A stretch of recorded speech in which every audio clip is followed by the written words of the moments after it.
Hey guys, it's Brandon with Investment Joy. I am finally doing the video that you have sent me probably 200 messages on. How much does the water, the electric, the gas, the cleaning, the coin collecting, the pop, the dirty things at the laundromat? I have had, I kid you not, at least 200 questions on what does it cost to operate a laundromat? How much net profit, not revenue, but net profit does a laundromat actually make? I wanted to do one for September, but everything just kind of blew past me with the videos going viral and getting all these millions of views on YouTube. I got to the point that I just kind of forgot about it and it kept getting away from me. By the time I had time to dedicate towards doing the profit and loss statement, I got to this odd point with the laundromat that and YouTube, for the most part, I just have time to do it. So here I am sitting down going over both the September and the October profit and loss statements, all the dirty detail stuff like that. So without further ado, here we go. I hope you like Excel. Do you guys like Excel? I like Excel. All right, guys, here we go. This is the actual cash flow statement. I use a management software called Appfolio, and it manages my rentals, but I've also kind of hacked it together to use for the laundromats too. So all my deposits, both for rental income as well as expenses, things like that, are recorded in here. It allows, or it leads to some really funny quirks with the reporting side of it, but hopefully it'll make sense.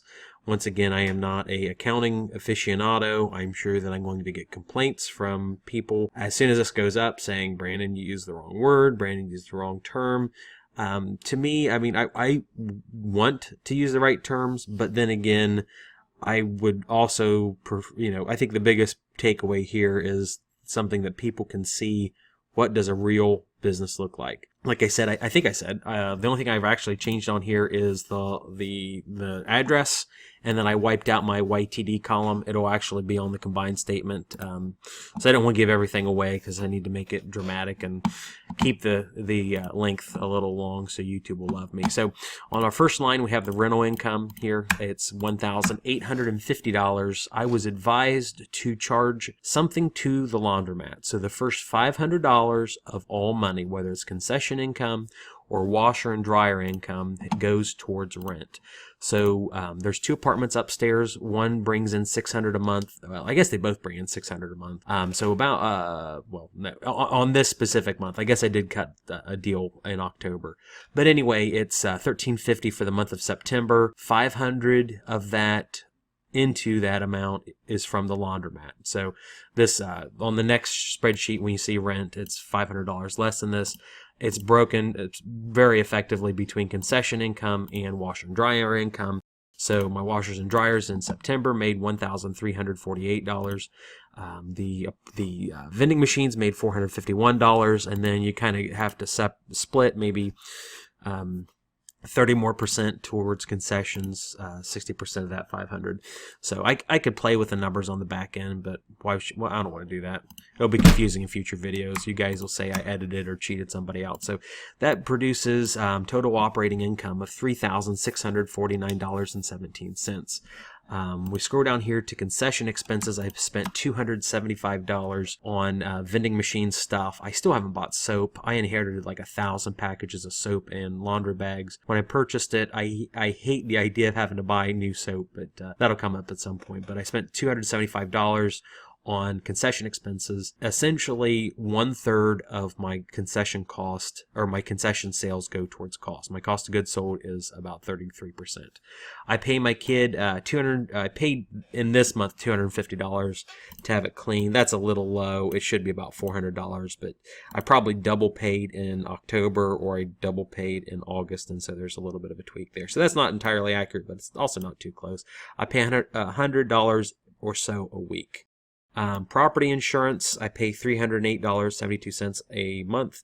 A lot of that is for the boiler. We use a natural gas fired boiler, and there is a huge concern with industrial compliance in the state of Ohio that it could blow up and kill people. So the property insurance pays for somebody to come out and inspect that on a regular basis, and towards the cost of just insurance, including those apartments and stuff. I own this location. I don't rent it. I actually own the real estate. I own the parking lot. I own the apartments. I own a garage in the back. I own the little office there. I don't rent this location. Like I've said before, I'm in the job of real estate. I did real estate. I do real estate. That goes above and beyond the laundromats. So this is my mortgage cost. It's $542.71 a month. This is about how much I do in principal. This is how much I do in interest. I have a $70,000 lien or loan against the property. 7% interest, 20-year amortization. If you guys really want to do that math, it'll come up right about that number. I got the seller to take that back because he really needed to sell. Here's the utilities expense. It's what you guys have asked for 100 times. The municipality charges a month in arrears, so this is actually for August, and when we get over to the October spreadsheet, it will be for the month of September, and my water bill keeps going up. I really desire to get new equipment, which could potentially drop this water bill in half. But new equipment, like I've said, is going to be about $1,500 per month to completely remodel the location and pay for that loan. So this water bill could potentially be half on this month. So if you look at expenses, that accounts for 9.03% of my expenses, not as a percentage of income. I guess that'd be closer to about 10% of revenue. So electricity is $477.27. That's kind of high. We keep the lighting on there 24/7. I've got smart lighting to install. I just haven't got to it because of the trailer park. So, and then my gas bill is $244. This is pretty static. It keeps the water warm in the big giant boiler. Nothing else. This was my appliance cost. The remodeling cost is probably inaccurate. But that's what I spent on repairing the machines for the month of September and October. It's probably misallocated for capital expenses. I'll have to go fix this probably end of year because this will be deductible this year. The cost of new appliances just won't be doing it. So after it's all said and done, I ended up with a net operating income, meaning I made in the month of September $660.77, which is a little more than August. I know you guys are going to say, oh, well, why would you do this? You're stupid, Brandon. I mean, I know I'll get complaints. In the month of September, I probably was at Laundromat for 3 to 4 hours a week.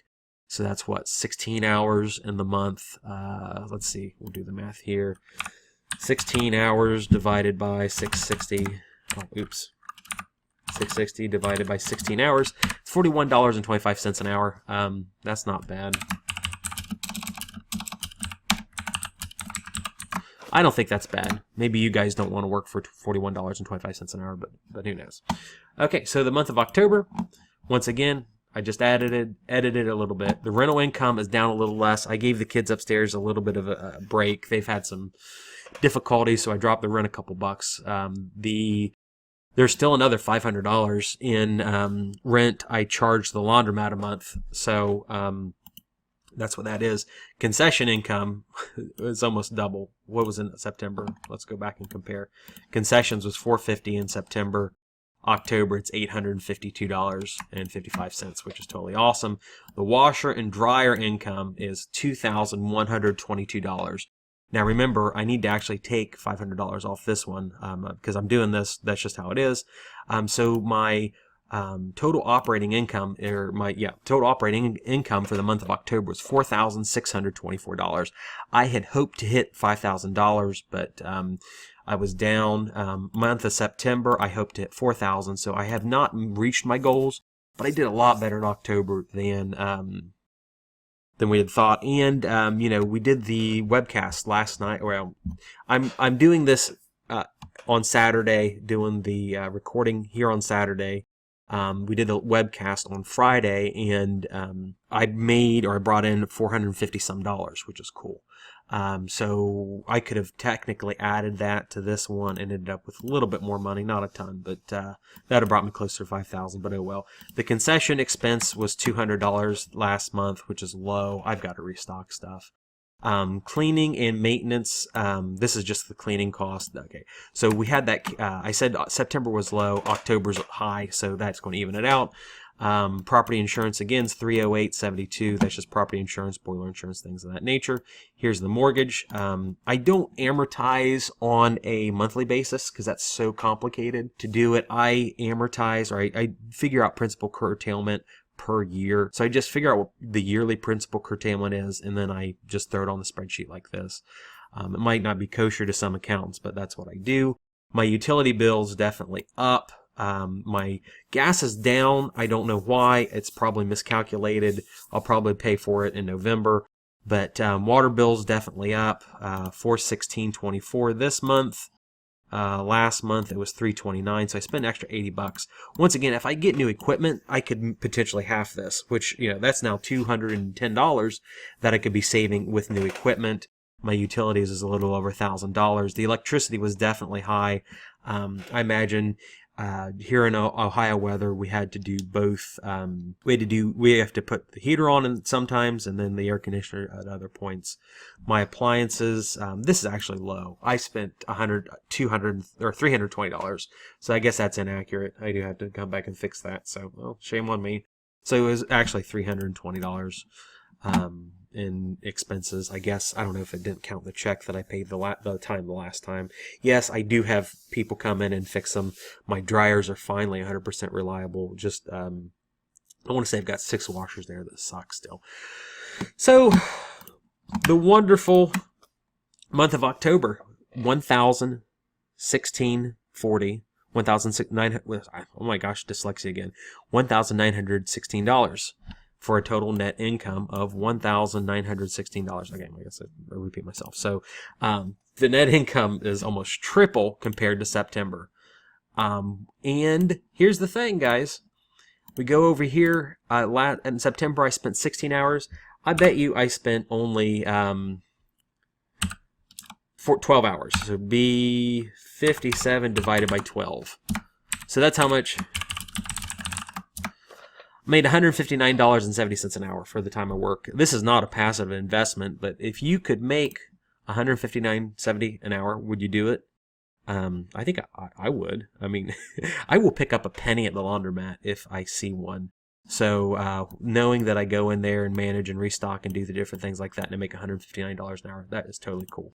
Here's the combined. So I'm including the fiscal year to date. So that's something that I figured we'd talk about on the combined. Once again, the date ranges from September to October. I spent advertising. That's not been on there on others. I'm sure the concession expense is not correct, but I mean, it's off by a couple $100 maybe. Maintenance and labor. We start looking over here at things that I did when I initially purchased the property.